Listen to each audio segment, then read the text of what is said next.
दोस्तों, गौतम बुद्ध की हर कहानी इतनी अच्छी है कि हम उन्हें सुनकर जीवन को सफल बना सकते हैं और बहुत कुछ सीख सकते हैं। तो दोस्तों, एक बार एक इंसान अपनी जिंदगी से बहुत परेशान था। वह हर समय अपने आप को कोसता रहता था कि क्या जिंदगी मिली है, मुझे जीवन की हर परेशानी मेरे सर पर ही क्यों आती है, हर दुख मुझे ही आकर घेर लेता है, हर झंझट मेरे ही ऊपर क्यों आती है।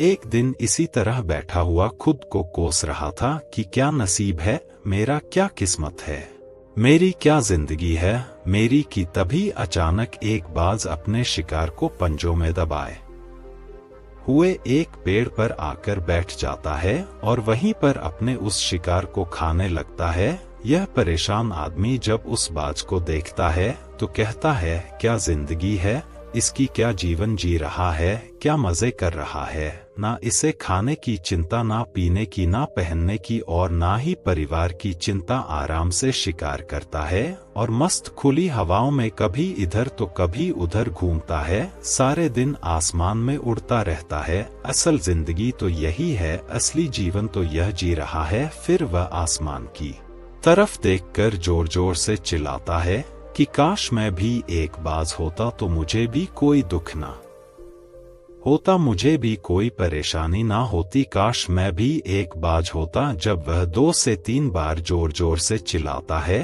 कि काश मैं भी एक बाज होता तो मुझे भी कोई दुख ना होता, मुझे भी कोई परेशानी ना होती, तो अचानक आसमान में बिजली कड़कने लग जाती है और आसमान से आवाज आती है कि हे इंसान, क्या हमने सच सुना कि तू हमारी दी हुई जिंदगी से परेशान है और तू एक बाज बनना चाहता है। तो इस आकाशवाणी को सुनकर यह इंसान हैरान रह जाता है और आसमान की तरफ देखकर कहता है कि हाँ, मैं सच में अपनी जिंदगी से बहुत परेशान हूँ, क्योंकि हर परेशानी मेरे साथ ही है, हर दुख मुझे ही है, हर तकलीफ मेरे ही साथ है।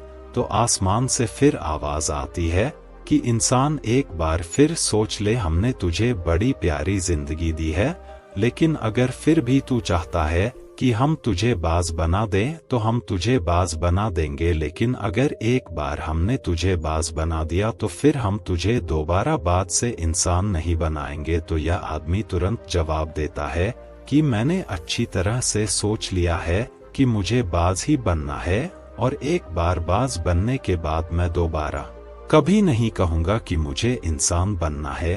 तभी ऊपर से आवाज आती है कि जैसे तुम हारी इच्छा, और वह इंसान बाज बन जाता है। बाज बनते ही वह इंसान खुली हवा में उड़ने लगता है। अब वह कभी उड़ता हुआ इधर चला जाता है, कभी उड़ता हुआ उधर चला जाता है और सोचता है कि क्या मजे की जिंदगी है, असल जिंदगी तो यही है, ना कोई परेशानी, ना कोई चिंता, ना कोई डर। वह सारा दिन ऊंचे आसमान में उड़ता रहता है, 2-3 मिनट पंख मारता है, उसके बाद पंख मारना बंद कर देता है और लंबे समय तक हवाओं में तैरता रहता है। इसी तरह हवाओं में तैरते हुए शाम का समय नजदीक आ जाता है तो वह सोचता है कि मेरे पास रहने का ठिकाना भी होना चाहिए, मेरा अपना एक घर होना चाहिए जहां मैं रात में आराम कर सक। यह सोचकर वह छोटी छोटी लकड़ियां इकट्ठा करने लग जाता है और एक ऊंचे पेड़ पर अपना घर बनाने लग जाता है,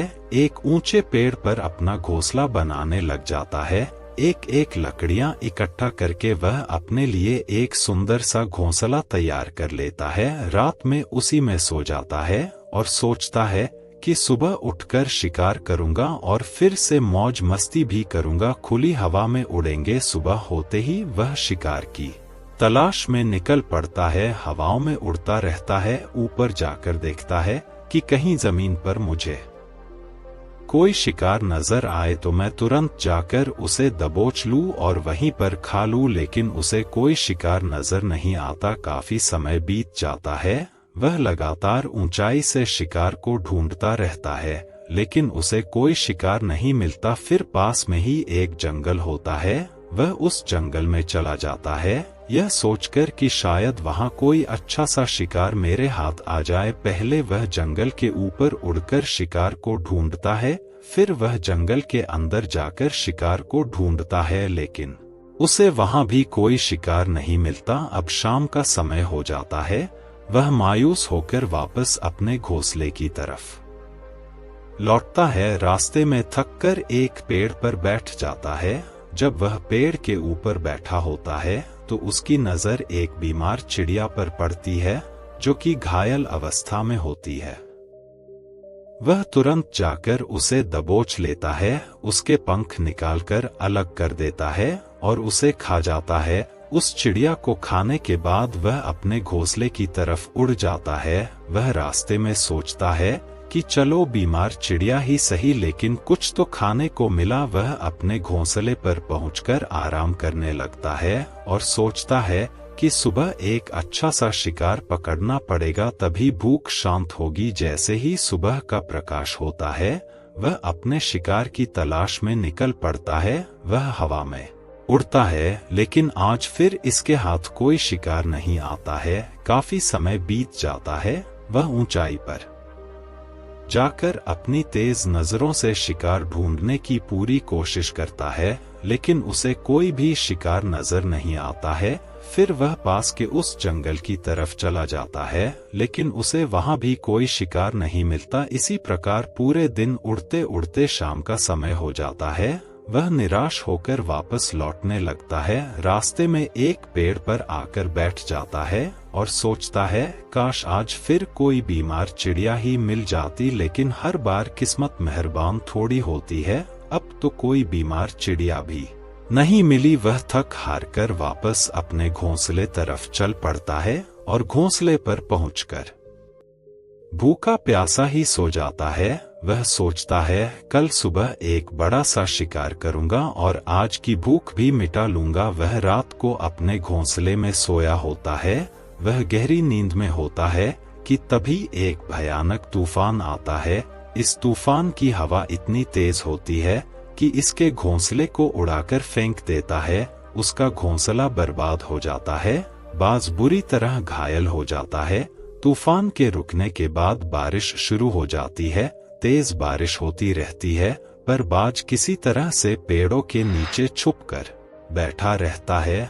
बड़ी मुश्किल से उसकी रात कटती है। जब सुबह होती है तो बारिश रुक जाती है। बारिश के रुकते ही चारों तरफ खुशियां छा जाती हैं। चारों तरफ हरियाली छा जाती है। नदियां और झरने तेजी से बहने लगते हैं। सब कुछ फिर पहले के जैसा हो जाता है। लेकिन यह बाज अब पहले जैसा नहीं रहा था। इसका पाँव बुरी तरह घायल हो चुका था। इसके पंजे में एक लकड़ी लगी थी, उसकी वजह से इसका पंजा बुरी तरह घायल हो गया था। और आपको बता दूं कि बाज का जो पंजा होता है वह उसके शिकार के लिए सबसे जरूरी होता है, क्योंकि बाज अपने पंजों से ही अपने शिकार को पकड़ता है, दबोच होता है और फिर अपनी चोंच के माध्यम से नोच नोच कर खाता है। लेकिन अब इस बाज का पंजा बुरी तरह से घायल हो चुका था। वह पिछले 2 दिनों से भूखा भी था। वह शिकार की खोज में थोड़ा सा उड़ता है कि शायद फिर कहीं कोई बीमार चिड़िया भी उसे मिल जाए, लेकिन कहाँ बार बार कोई बीमार चिड़िया मिलने वाली थी। वह कुछ देर तक उड़ता है, लेकिन फिर भूख और दर्द के मारे थककर किसी पेड़ पर आकर बैठ जाता है। वह पेड़ पर आकर बैठ तो जाता है, लेकिन उसे पता नहीं था कि यहाँ एक और मुसीबत उसका इंतजार कर रही है। वह मुसीबत यह थी कि 8 का एक झुंड मिलकर इसे परेशान करने लग जाते हैं। इसके ऊपर आकर इसके घाव में चोंच मारने लग जाते हैं।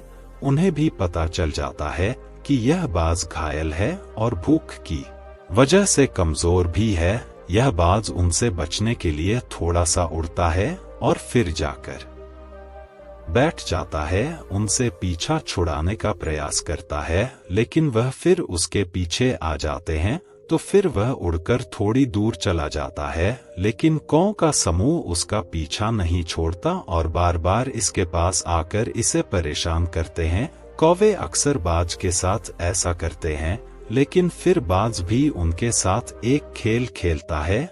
जब कौओं का झुंड बाज को परेशान करता है और उसका पीछा नहीं छोड़ता है, तो बाज हवा में सीधी उड़ान भरने लग जाता है। वह तेजी से सीधा ऊपर की ओर उड़ने लग जाता है।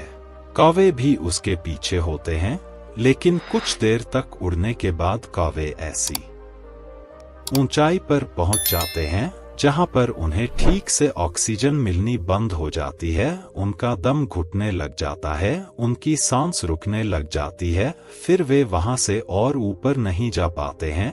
पर क्योंकि बाज तो बादलों से भी ऊपर जाता है, उड़ सकता है, इसीलिए वह तो ऊपर चला जाता है, लेकिन कौवे वहां से ऊपर नहीं जा पाते और वह नीचे आने लगते हैं।